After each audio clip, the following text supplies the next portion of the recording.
पहले इसको चाय में नशे की गोलियां दी। कहाँ पर? फैक्ट्री आसवा की फैक्ट्री में। अच्छा। मुलाजम उसके ने चाय में गोलियां दी।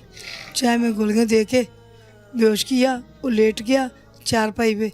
फिर 4 फुट 5 फुट के फासले से मैंने फायर किया उसके सर में, मारा। फिर उसको जूड़ा, जुड़ के क्या गला किया? ऐसे जूड़ा, अच्छा। टांगे बांध दी, बाजू बांध के ऐसे, यानी कि 5.5-6 फुट का बंदा ना, वो 2-2.5 फुट का कर लिया। फिर गद्दे में गद्दा लेके गया आसिफ बीवी घर पास से। थी? बीवी वो रिजवान शाह का तो मेरे पास थी, मेरे पास बैठ के काम करवाया उसने। फिर कहते गद्दा, ये 4 रुपये का गद्दा रोएगा, उस पर लपेटा, उस पे ऊपर कोई और कपड़े, इतना कपड़ा तो मेरे भाई का उधर आया था फैक्ट्री में, उसमें लपेटा। फिर जाके मैं हल्ला नहर में फेंका। हल्ला चौकी ने पकड़ा, उसे शनाख्त की नहीं हुई। अमानता कितने दिनों बाद मिला नहर से? नहर से 24 तरीक में इसने फेंका है, 24 नहीं मिल गया।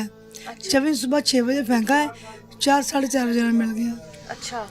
24 उन्होंने हल्ला चौकी ने उते अमानतन दफन कर दिया।